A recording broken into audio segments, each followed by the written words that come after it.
देखो इसको ये भी आई थी लेकिन तुम नहीं याद है। ऐसा मत कीजिए, कम से कम डेली डेली आया कीजिए, ठीक है। चलिए स्टार्ट किया जाए। आज आपके टॉपिक से स्टार्ट करते हैं। कल हम लोग पढ़े थे present indefinite tense. Present indefinite tense में हम लोगों ने ये जाना था कि हम लोग कैसे पहचानेंगे कि कोई भी सेंटेंस प्रेजेंट इंडेफिनिट टेंस में है। ठीक है, तो हम लोगों ने उसके आइडेंटिफिकेशन को देखा था। जिस निवार्य के क्रिया के अंत में ता रहती है, ते हैं, ता होती हूं इत्यादि लगा रहे तो उस वाक्य का अनुवाद प्राय प्रेजेंट इंडेफिनिट टेंस में किया जाता है। दो नोट मैंने लिखवाया था। एक, प्रेजेंट इंडेफिनिट टेंस कर्ता की आदतों को जो है वो व्यक्त करता है, ठीक है। दूसरा में लिखवाया था कि वैसी घटनाएं जो चिरंतन में सत्य है, मतलब कि दुनिया के नाश तक वो रहेगा, वैसी घटनाओं को भी हम लोग प्रेजेंट इंडेफिनिट टेंस में ही बनाते हैं, ठीक है। आज हम लोग थोड़ा सा आगे बढ़ेंगे और जानेंगे कि आखिर प्रेजेंट इंडेफिनिट टेंस के बनाने का नियम क्या है। तो सबसे पहले हम आज जानते हैं बनाने का नियम।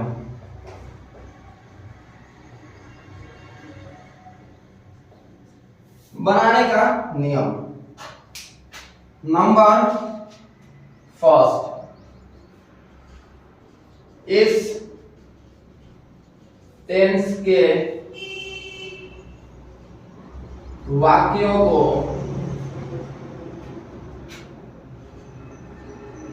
बनाने के लिए, इस टेंस के वाक्यों को बनाने के लिए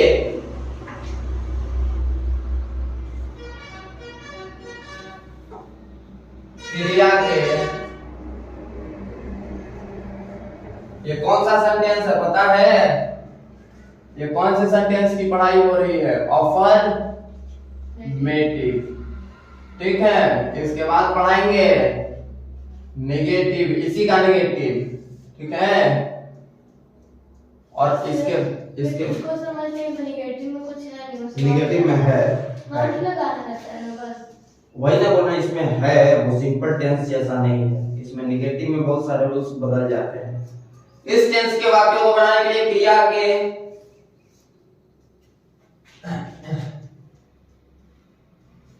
मुख्य क्रिया का यूज किया जाता है। क्रिया के लिए क्रिया के पहले तथा पांचवें, पहले तथा पांचवें, यानी कि V1 या V5 का पहले तथा पांचवें रूप का यूज किया जाता है। रूप का यूज किया जाता है। जो आप लिखे हैं V1 V, ये मैं बता रहा हूँ, ठीक है। तो मतलब वर्ब होता है। हाँ, वर्ब का फर्स्ट फॉर्म, वर्ब का फिफ्थ फॉर्म, ठीक है, ये होता है। इस टेंस के वाक्यों को बनाने के लिए क्रिया के पहले तथा पांचवें V1 V5 रूप का यूज किया जाता है।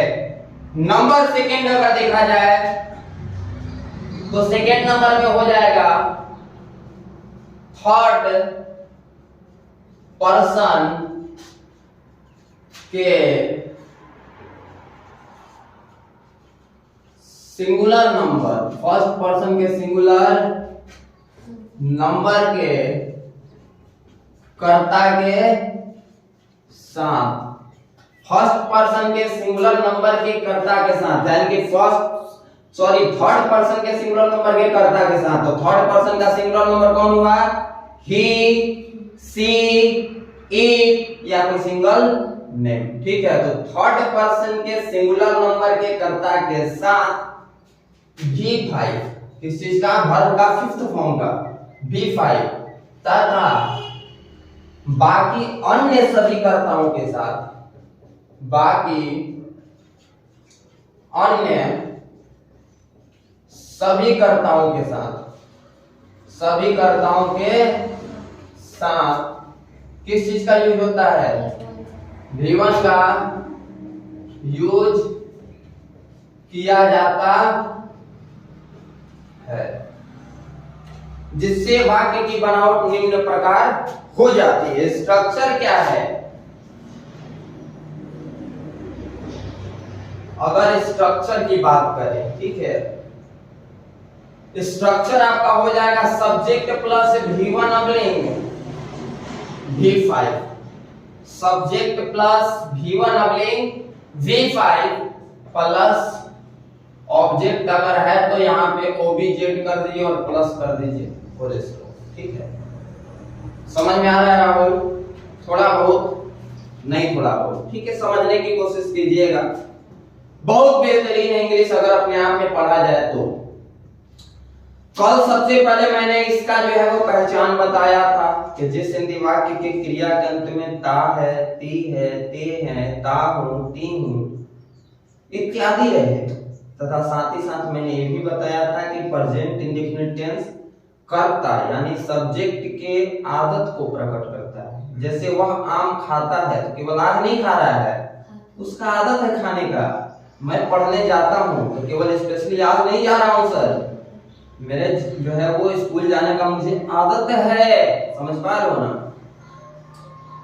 तो कर्ता के आदत को व्यक्त करता है। दूसरा नंबर, वैसी घटनाएं जो चिरंतन या सत्य है, जैसे सूर्य पूरब से उगते हैं, कल भी सूर्य पूरब से निकल रहे थे, आज भी निकल रहे हैं, और जब तक दुनिया रहेगी तब तक सूर्य भगवान जो है वो पूरब से ही निकलेंगे। हमको कुछ पूछना है, जो घर मैं बता रहा हूँ, ठीक है, मैं बता रहा हूँ ना। पृथ्वी सूर्य का चक्कर लगाती है, कल भी पृथ्वी सूर्य का चक्कर लगा रही थी, आज भी लगा रही है, और जब तक पृथ्वी रहेगा तब तक पृथ्वी सूर्य का चक्कर लगाएगी। तो ये सभी घटनाएं चिरंतन में सत्य है। चिरंतन सत्य बोले तो जब तक दुनिया रहेगा तब तक ये सत्य है। ऐसा थोड़े है कि आपके बाप दादा के टाइम जो है वो सूर्य भगवान उत्तर से निकल रहे थे, आपके टाइम जो है वो पूरब से निकल रहे हैं, आपके बाल बच्चे के समय जो है वो सूर्य भगवान पश्चिम से निकलना स्टार्ट करेंगे। ऐसा नहीं है। हम लोगों के प्राचीन समय से ही जो है वो सूर्य भगवान पूरब से निकल रहे हैं। जब हम लोग आदिमानव के रूप में थे तभी से पूरब में निकल रहे हैं। आज भी सूर्य भगवान पूरब से निकल रहे हैं और हमेशा जो है वो पूरब से ही निकलेंगे। तो ये सभी घटनाएं चिरंतन में सत्य है। समझ पा रहे हैं ना? तो ऐसी घटनाओं को क्या करना है, ये सारे के सारे जो है प्रेजेंट इंडेफिनिट टेंस में बनेंगे। अब प्रेजेंट इंडेफिनिट टेंस के बनाने का रूल क्या है? रूल यह है कि इस टेंस के वाक्यों को बनाने के लिए क्रिया के पहले तथा पांचवें यानी कि V1 अवलिंग V5 रूप का यूज किया जाता है। कौन कौन सा फॉर्म हम यूज करेंगे? वर्ब का फर्स्ट फॉर्म, वर्ब का फिफ्थ फॉर्म, ठीक है। अब ये कंफ्यूजन है कि इसके साथ सर V1 और किसके साथ V5, ठीक है, लगाएंगे। थर्ड पर्सन के सिंगुलर नंबर के कर्ता के साथ V5, थर्ड पर्सन का सिंगुलर नंबर का कर्ता कौन होता है सर? ही, सी, इट या कोई सिंगल नेम। तो फर्स्ट पर्सन के सिंगुलर नंबर के कर्ता के साथ V5 तथा बाकी अन्य सभी कर्ताओं के साथ जो बाकी बच गया, जैसे आई, वी, यू, दे, ये सभी बच गए, तो बाकी अन्य सभी कर्ताओं के साथ V1 का यूज किया जाता है, जिससे वाक्य की बनावट ये हो जाती है subject plus V1 अबलिंग V5। V1 V5 किसके अकॉर्डिंग?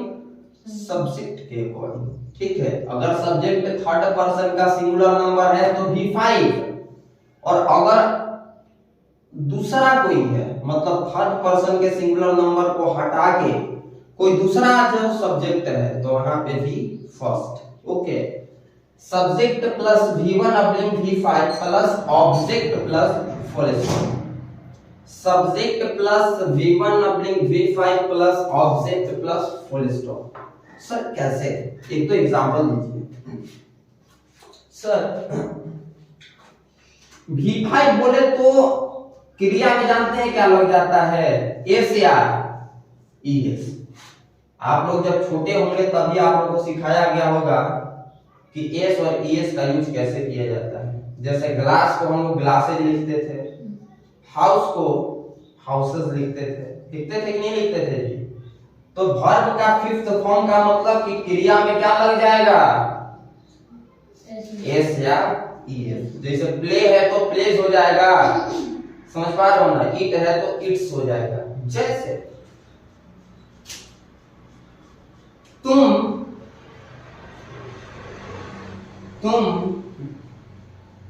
पढ़ते हो, तुम पढ़ते हो। सबसे पहले यहाँ पे आपको देखना है कि इसके क्रिया का अंत में क्या आ गया, ते हो। जब ते हो आ गया मतलब कि ये प्रेजेंट इंडेफिनिट टेंस है, प्रेजेंट इंडेफिनिट टेंस है, ठीक है ना। अब यहाँ पे इस स्ट्रक्चर के अकॉर्डिंग हम इसको बैठा के देखेंगे।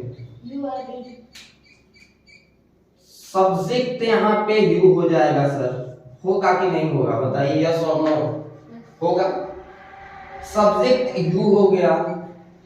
अब V1 या V5, तो भैया V1, क्योंकि यू के साथ हम V1 ही लगाएंगे क्योंकि यू थर्ड पर्सन का सिंगुलर नंबर नहीं है। तो पढ़ना का होता है रीड, और रीड का फर्स्ट फॉर्म भी होता है रीड ही। मतलब फर्स्ट फॉर्म का मतलब कि जो है वो ज्यों का त्यों, समझ पा रहे हो। तो तुम का हो गया यू और पढ़ना का हो गया रीड, और कोई ऑब्जेक्ट इसमें है ही नहीं, तो यहाँ पे हो गया फुल स्टॉप। जैसे तुम पढ़ते हो का इंग्लिश हो गया यू रीड, ये ट्रांसलेशन बन गया यू रीड, ठीक। एक और छोटा सा एग्जांपल लेंगे। मोहन, ठीक है ना, मोहन सेव खाता है, मोहन सेव खाता है। उसका आदत है खाने का, आज कोई स्पेशली नहीं खा रहा है, वो उसका आदत है। जैसे पिताजी मार्केट में गए उसके छोटे भाई को ले जाके या उसके बड़े भाई को लेके, तो बड़े भाई पे पूरा खर्चा कर दिए। मोहन के बड़े भाई का नाम मान लो सोहन था, तो सोहन पे पूरा खर्चा किए। अब सोहन से उसके पिताजी पूछे कि यहाँ बताओ मोहन घर पे है और उसके लिए कुछ नहीं लिया जाएगा, तो ये तो नाइंसाफी है, तुमको पूरा खिला दिया और नहीं खाएगा बेचारा, है ना जी। तो क्या ले लिया जाए, तो सोहन बोला कि जानते हैं पापा, तो क्या, तो मोहन सेव खाता है, मतलब कि उसको पहले से पता है, कोई स्पेशली वो आज नहीं खा रहा है, मोहन सेव खाता है, मतलब उसका आदत है सेव खाने का, तो इसलिए पिताजी क्या लेंगे, सेव लेंगे। समझ पा रहे हैं ना। तो यहाँ पे आदत प्रकट हुआ कि नहीं हुआ, हुआ। आखिर सोहन को कैसे पता चल गया कि मोहन सेव खाता है, क्योंकि वो पहले भी 2-3 बार खाया होगा या मतलब रोज खाता होगा, तो उसका आदत है सेव खाने का। तो वो पिताजी से बोल दिया कि पिताजी कुछ मत लीजिए, मोहन सेव खाता है, ठीक है ना। तो अब इसको इंग्लिश में ट्रांसलेट, जो मैं समझाना चाह रहा हूं आप समझ गए। मोहन सेव